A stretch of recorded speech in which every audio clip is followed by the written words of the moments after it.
এই কটা পয়েন্ট মোটামুটি মাথায় রাখলে আমরা হাত রেখে চালাবো না। আর রাস্তা যখন নিউট্রাল করে রাখবো তখন আমরা নিউট্রাল করে দাঁড়াবো, ক্লাচ প্রেস করে গিয়ারে দাঁড়াবো না। আর ক্লাচটা যখন ছাড়বো আমরা আস্তে আস্তে গ্র্যাজুয়ালি ছাড়বো, হঠাৎ করে ছেড়ে দেবো না। আর গিয়ার শিফট করার সময় অবশ্যই আমরা ক্লাচ। প্রশ্ন জিজ্ঞেস করি, তোমাদের কী মনে হয় আমরা বাইকাররা যারা রাইড করি বা বাইক চালাই তারা বাইকের সবথেকে বেশি কোন জিনিসটা প্রেস করতে ভালোবাসে? তোমরা যদি মনে করছো এটা হর্ন হবে, কিন্তু ভুল। এর আসল উত্তরটা, হ্যালো বন্ধুরা, welcome back to our channel. আমি হিমাদ্রি, তোমাদের বন্ধু। আজকের ভিডিওতে তোমাদের স্বাগত। আজকে যে ভিডিওটা যে জিনিসটা নিয়ে কথা বলবো সেটা হচ্ছে আমাদের বাইকে খুবই গুরুত্বপূর্ণ একটি জিনিস। সেটা বলা জিজ্ঞেস করি, তোমাদের কি মনে হয় আমরা বাইকাররা যারা রাইড করি বা বাইক চালাই তারা বাইকের সবথেকে বেশি কোন জিনিসটা প্রেস করতে ভালোবাসে? তোমরা যদি মনে করছো এটা হর্ন হবে, কিন্তু ভুল। এর আসল উত্তরটা হচ্ছে আমরা ক্লাচ টিপতে প্রচণ্ড ভালোবাসি। যে কোনো কারণে হোক বা অকারণে হোক আমরা শুধুমাত্র ক্লাচটাই টিপে দিই। আর সামনে কাউকে দেখতে পেলাম, ক্লাচ। রাস্তায় একটা কুকুর দেখতে পেলাম, ক্লাচ। সামনে একটা বাম্পার রয়েছে, ক্লাচ। সিগন্যালে দাঁড়াতে হবে, ক্লাচ। স্পিড তুলতে হবে, তাতেও অনেক সময় ক্লাচ। স্লোপিংয়ে নামতে হবে, ক্লাচ। একটু হাইটে উঠতে হবে, ক্লাচ। ক্লাচ টিপতে আমাদের কোনো রকম অসুবিধাই হয় না। কোনো একটা কারণ হোক, কিছু একটা জিনিস হোক, আমরা সবার আগে টিপে দিই ক্লাচটা। আর ক্লাচটা টিপে দেওয়ার মাধ্যমেই আমরা আমাদের ক্লাচ প্লেটের সর্বনাশটা ডেকে আনি। সেটা কেন, আজকে এই ভিডিওতে আলোচনা করব। আজকের ভিডিওতে আমরা 6টা পয়েন্ট নিয়ে আলোচনা করব, যেটাতে আমরা বুঝতে পারবো যে কোন কোন জিনিসগুলোর জন্য আমাদের ক্লাচ প্লেট খারাপ হয়, ক্লাচের অ্যাসেম্বলি খারাপ হয়। আর সেই 6টা পয়েন্ট জেনে আমরা সেই 6টা পয়েন্টকে আজ থেকে করব না, তার ফলে আমাদের ক্লাচটা লং টাইম আমাদের সাথে দেবে। তাহলে চলো ভিডিওটা শুরু করা যাক। আর ভিডিওটা পছন্দ হলে কিন্তু লাইক, শেয়ার আর চ্যানেলটাকে সাবস্ক্রাইব অবশ্যই করবে। তোমাদের জন্য যেটা কোনো ব্যাপার না, বাট আমাদের জন্য অনেক মোটিভেশন আসে এই সাবস্ক্রিপশন। হ্যাঁ বন্ধুরা, আমরা যেই পয়েন্টটা নিয়ে প্রথমে আলোচনা করব সেটা হচ্ছে রাইডিং দ্য ক্লাচ। আমরা অনেকেই আছি যারা বাইক চালানোর সময় ক্লাচে আমাদের হাতটা রেখে চালাই। আর সেটা একটা খুব বাজে অভ্যেস, কেননা হাত ক্লাচে রেখে চালাবার ফলে অনেক সময় ক্লাচটা কিছুটা হলেও পার্শিয়ালি সেটা প্রেস হয়ে থাকে, তার ফলে ক্লাচটা কিছুটা হলেও এঙ্গেজ হয়ে থাকে, পুরোপুরি ডিসএঙ্গেজ হয় না। হ্যাঁ, যদি ক্লাচে কিছুটা ফ্রি প্লে দেওয়া থাকে, ফ্রি প্লে হচ্ছে ক্লাচের সামনের কিছুটা অংশ যেগুলো একদম নরমভাবে থাকে, সেই জায়গাটা হচ্ছে ফ্রি প্লে। সেটা দেওয়া হয় একটাই কারণে, যে যারা হাত রেখে চালায় কিংবা আমি যদি হাত রেখে চালাই, তার ফলে ওই ফ্রি প্লেটা থাকার কারণে ক্লাচটা কখনোই এঙ্গেজ হবে না আমি যদি হাতও রাখি। কিন্তু কোনো কারণে যদি ফ্রি প্লেটা বন্ধ হয়ে যায় কিংবা আমরা আরও একটু বেশি প্রেস করে চালাই, তখন কি সমস্যা হয়, ক্লাচটা কিছুটা হলেও এঙ্গেজ হয়ে থাকে। আর এই এঙ্গেজ হয়ে থাকার কারণে যে আপনার ইঞ্জিনের যে হুইলে যাচ্ছে সেটা পুরোটা যেতে পারে না। যে পাওয়ারটা হুইল পর্যন্ত পৌঁছচ্ছে চেন কিটের মাধ্যমে, সেই পাওয়ারটা পুরোটা যেতে পারে না। তার ফলে সেই পাওয়ারটা ক্লাচের মধ্যেই আটকে যায়। তার ফলে ক্লাচ খুব হিট হয়, ওয়্যার অ্যান্ড টিয়ার হয় ক্লাচে, আর ক্লাচের অ্যাসেম্বলি খারাপ হয়ে যায়। তাহলে এই জিনিসটা খুব মাথায় রাখতে হবে আমাদের, যাতে আমরা ক্লাচ ধরে না চালাই, ক্লাচের মধ্যে হাত রেখে না চালাই। যখন গিয়ার শিফটিং হবে একমাত্র শুধু তখনই যেন ক্লাচটা আমরা ইউজ করি। তারপর গিয়ার শিফটিংয়ের পর ক্লাচ থেকে হাত সরিয়ে শুধুমাত্র হ্যান্ডেল বারে আমরা হাতটা রাখি, তারপরেই আমরা হাতটা চালাই। এর পরের যে মিস্টেকটা আমরা অনেক সময় করি সেটা হচ্ছে গিয়ে, আমরা যখন স্টপ লাইনে দাঁড়িয়ে থাকি কিংবা কোনো জায়গায় দাঁড়িয়ে থাকি, ইঞ্জিন অফ করি না, হয়তো কিছুক্ষণ পরেই সিগন্যালটা আবার গ্রিন হয়ে যাবে জানি, ইঞ্জিনটা অফ করি না, তখন আমরা কী করি, ক্লাচে হাত রেখে ক্লাচটাকে পুরো প্রেস করে আমরা দাঁড়িয়ে থাকি। এতে আমরা মনে করি যে ক্লাচটা তো পুরোপুরি ডিসএঙ্গেজই রয়েছে, আমরা ক্লাচটা পুরোপুরি চেপেই রেখেছি, তাহলে ক্লাচের কোনো সমস্যা হচ্ছে না। হ্যাঁ, ক্লাচটা ডিসএঙ্গেজ আছে ঠিক আছে, কিন্তু এটা একটা সমস্যা হয়। সেটা হচ্ছে তোমার ক্লাচ কেবিলটার ওপর খুব প্রেশার পড়ে, তার ফলে ক্লাচ কেবিলটা টিয়ার হয়ে যেতে পারে। আর এছাড়া ভেতরে যে ক্লাচের অ্যাসেম্বলির মধ্যে যে এঙ্গেজ ডিসএঙ্গেজ করার জন্য যে স্প্রিংগুলো থাকে, সেই স্প্রিংয়ের ওপর টেনশন থাকে। এবার একদিন দুদিন দাঁড়ালে তো কোনো অসুবিধা নেই। আমরা যদি লং টার্মে এই জিনিসটা প্র্যাকটিস করি, দীর্ঘ সময় ক্লাচ টিপে সিগন্যালে দাঁড়িয়ে থাকি কিংবা ইঞ্জিন চালু করে ক্লাচ টিপে দাঁড়িয়ে থাকি, তাহলে ওই স্প্রিংগুলো খারাপ হয়ে যেতে পারে বা ক্লাচ কেবিলটাও খারাপ হয়ে যেতে পারে।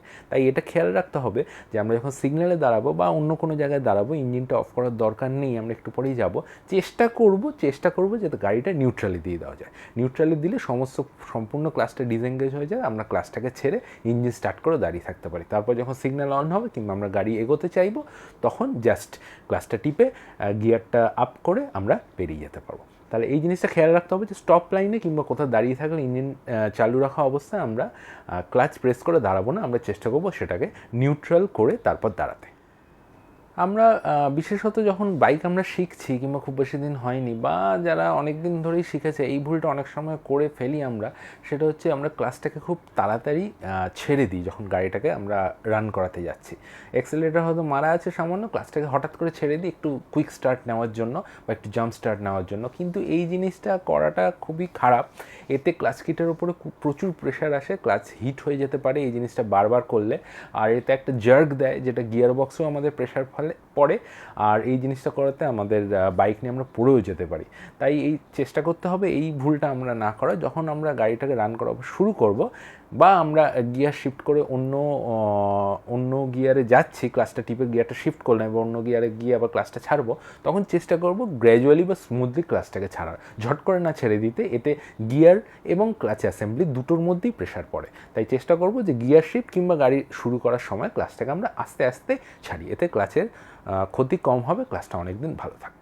এটা একদমই একটা বেসিক জিনিস, যেটা হচ্ছে গিয়ার শিফট করার সময় ক্লাচ প্রেস করতে হয়। এখন অনেক উন্নত গাড়ি রয়েছে যেগুলোতে স্লিপার ক্লাচ রয়েছে, যেগুলোতে ক্লাচ প্রেস করার দরকার হয় না গিয়ার শিফটের সময়। কিন্তু আমাদের সাধারণ যে কমিউটার বাইক বা আমরা সাধারণভাবে যে ডেলি লাইফে যে বাইকগুলো চালাই, সেগুলো সবটাই এটাই বেসিক নিয়ম, যেটা গিয়ার শিফটের সময় ক্লাচটাকে প্রেস করেই নিতে হবে। অনেক সময় তাড়াহুড়োর বশত বা ভুল করে হলেও হোক আমরা গিয়ারটা অনেক সময় শিফট করে ফেলি ক্লাচটাকে প্রেস না করে। এটা কিন্তু একদমই করা উচিত না, এটা প্রচণ্ড ক্ষতিকারক।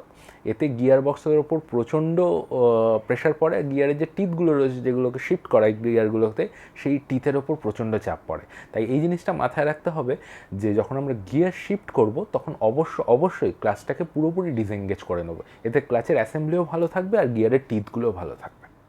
এই ভুলটা আমরা প্রায় অনেকেই অনেক সময় করতে থাকি। যখন আমরা বাইক চালাই আমরা মনে করি যে স্পিডটা কন্ট্রোল করার সময় ক্লাচটাকে দিয়ে স্পিডটা কন্ট্রোল করতে, মানে আমরা জোরে যাচ্ছি হয়তো একটু স্লো স্পিড করতে হবে, যে গিয়ারেই থাকুক না কারণ আমরা ক্লাচটা একটু টিপে দিই, থ্রটল যে পজিশনেই থাকুক না ক্লাচটাকে একটু টিপে দিই, তাতে মনে করি যে আমরা স্পিডটাকে কন্ট্রোল করবো। কিংবা আমরা যখন স্লো ট্রাফিকে রান করাচ্ছি তখন ওপরে গিয়ারে গাড়িটা রেখে ক্লাচটাকে হাফ প্রেস করে আমরা স্পিডটাকে কন্ট্রোল করার চেষ্টা করি। যখন ফাঁকা রাস্তা পাই ক্লাচটাকে পুরো ছেড়ে একটু চালাই, আবার যখন ভিড় রাস্তা হয় ক্লাচটা দিয়ে স্পিডটাকে কন্ট্রোল করার চেষ্টা করি।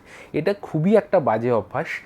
গিয়ার শিফট করার সময় শুধুমাত্র ক্লাচের ইউজ করা উচিত, ক্লাচটাকে টিপে ডিসএঙ্গেজ করা উচিত শুধুমাত্র গিয়ার শিফট করার সময়। স্পিড কন্ট্রোল করার জন্য আমাদের দুটো জিনিসই রয়েছে, একটা হচ্ছে ব্রেক এবং হচ্ছে থ্রটল। যদি আমাদের আস্তে আস্তে স্পিডটাকে কমাতে হয় কিংবা বাড়াতে হয় আমরা কিন্তু থ্রটল ইউজ করব, আর যদি অনেক তাড়াতাড়ি কমাতে হয় কিংবা একদম শেষে কমিয়ে দিতে হয় স্পিডটাকে, তখন থ্রটলের সাথে সাথে ব্রেক ইউজ করব। এতে কী হবে, আমরা আরেকটা ব্রেকেও কাজ পেয়ে যাব, ইঞ্জিন ব্রেকিংয়েরও কাজটা পেয়ে যাবো। সেটা নিয়ে আমরা পরবর্তী ভিডিও আলোচনা করব।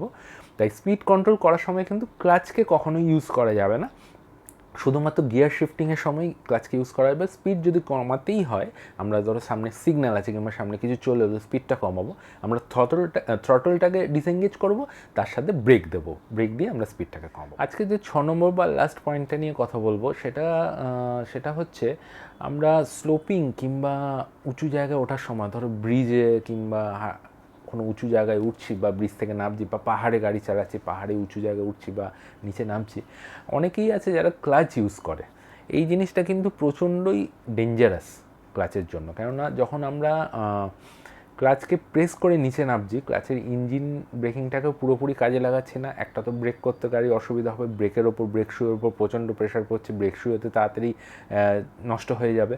আর হাফ ক্লাচটা করে থাকার ফলে যে আমরা পাওয়ারটা পুরোটা ইঞ্জিন থেকে চেন বা পিছনে চাকাতে আমরা শিফট করতে দিচ্ছি না, ফলে এই হিটটা তৈরি হচ্ছে যে ক্লাচের অ্যাসেম্বলিতে। এবার ধরো অনেকক্ষণ আমাদের নিচে নামতে হবে, একটা পাহাড় থেকে ঘুরে অনেকটা রাস্তা নিচে নামতে হবে। আমরা কী করছি, স্পিডটাকে কন্ট্রোল করার জন্য হালকা করে ক্লাচটা টিপে ভয় চালাচ্ছি। এই যে ক্লাচটা কিছুটা এঙ্গেজ হয়ে আছে, এর জন্য পুরো যে হিটটা, পুরোটা ইঞ্জিনের হিটটা ট্রান্সফার হচ্ছে কি ক্লাচ অ্যাসেম্বলির মধ্যে। আর এতে যে কোনো মুহূর্তে, এটা লং টার্মেরও দরকার নেই। ধরো যদি আমরা খুব খারাপভাবে এটা চালাই, 1 থেকে 2 কিলোমিটার বাইক চালানোর মধ্যেই কিন্তু আমরা ক্লাচ প্লেটকে পুরোপুরি পুড়িয়ে দেবো, পুরোপুরি নষ্ট হয়ে যাবে, ফলে ক্লাচ আর কাজ করবে না, পিক আপও উঠবে না, অনেক রকম অসুবিধা হবে ওই মাঝ রাস্তার মধ্যে। তাই জন্য এটা কিন্তু খুবই ডেঞ্জারাস জিনিস যে অনেকটা স্লোপে আমরা যখন নামছি অনেকক্ষণ ধরে, আমরা কিন্তু ক্লাচে হাতই দেবো না। ক্লাচে হাত না দিলে দেখবি ইঞ্জিন ব্রেকও কাজ করবে, তার সাথে আমরা হাত আর পায়ের দুটো ব্রেক কাজ করাবো। আস্তে আস্তে স্পিডটাকে কন্ট্রোল করে থ্রটল ব্রেক আর ইঞ্জিন ব্রেক ইউজ করে গাড়ির স্পিডটাকে কন্ট্রোল করে আস্তে আস্তে স্লোপ থেকে নামাবো। ক্লাচকে কখনোই ইউজ করা যাবে না এরকম সিচুয়েশানে। ওঠার সময়ও একদমই নয়, একদমই হাফ ক্লাচ ইউজ করে ওঠার সময় ওঠা যাবে না, পুরো হিটটা কিন্তু ক্লাচে চলে আসবে, ফলে ক্লাচ কিন্তু খারাপ হয়ে যাবে। ক্লাচকে শুধুমাত্র গিয়ার শিফটিংয়ের সময় ইউজ করতে হবে, বাড়ানো বা কমানোর সময়, স্পিড কমানোর সময় বা স্লোপিংয়ে নামার সময় বা স্লোপে হাইটে ওঠার সময় শুধুমাত্র থ্রটল আর ব্রেক ইউজ করতে হবে। এই কটা জিনিস মাথায় রাখলেই কিন্তু আমরা ক্লাচকে দীর্ঘদিন ধরে নর্মাল ওয়েতে চালাতে পারবো। অনেক কিলোমিটার, প্রায় 50,000 কিলোমিটার আমরা অনায়াসে একটা সেম ক্লাচে চালিয়ে দিতে পারবো যদি আমরা এই জিনিসগুলো এই ভুলগুলো না করি। মোটামুটি এই কটা জিনিস করলেই আমাদের ক্লাচ দীর্ঘদিন 50-60,000 কিলোমিটার অনায়াসে একটা গাড়ি খুবই ভালো থাকছে। আমরা হাত রেখে চালাবো না, আর রাস্তায় যখন নিউট্রাল করে রাখবো তখন আমরা নিউট্রাল করে দাঁড়াবো, ক্লাচ প্রেস করে গিয়ারে দাঁড়াবো না, আর ক্লাচটা যখন ছাড়বো আমরা আস্তে আস্তে গ্র্যাজুয়ালি ছাড়বো, হঠাৎ করে ছেড়ে দেবো না, আর গিয়ার শিফট করার সময় অবশ্যই আমরা ক্লাচ ইউজ করবো। তো এই কটা পয়েন্ট মোটামুটি মাথায় রাখলে আর খেয়াল করে বাইক চালানোর সময় ক্লাচের ওপর ইউজ করলে আমাদের ক্লাচ কিন্তু অনেক দিন ভালো থাকবে। আশা করি বন্ধুরা ভিডিওটা ইনফরমেটিভ হয়েছে, তোমাদের ডেইলি পথে রাইড করার সময় এই পয়েন্টগুলো মাথায় রেখে চালালে তোমাদের খুব উপকার হবে। আমি তো মনে করেই চালাই, আমার খুব উপকার হয়েছে এই জিনিসগুলো জানার পর। আমি নিজের বাইকের ওপর অবশ্যই এছাড়া অ্যাপ্লাই করি, নিজের ক্লাচ এর ওপর আমার গাড়ির ক্লাচ এর জন্য চট করে খারাপও হয় না। তা বন্ধুরা ভিডিওটা যদি ভালো লাগে অবশ্যই লাইক অ্যান্ড সাবস্ক্রাইব করে দিও চ্যানেলটা, একটু শেয়ার করে দিও বন্ধুদের সাথে। নেক্সট ভিডিও, এটা কিন্তু এপিসোড 1 করলাম, আরও কিছু ক্লাচের ভুল ত্রুটি রয়েছে, যাতে ভিডিওটা বেশি লম্বা না হয়ে যায়, ওই জন্য দুটো পার্টে করছি। সেকেন্ড এপিসোডে আমরা আরও কিছু গুরুত্বপূর্ণ ভুল যেটা আমরা বাইক চালানোর সময় ক্লাচের সাথে করি সেটা নিয়ে আলোচনা করব। তো আজকের জন্য টাটা, ভালো থাকো।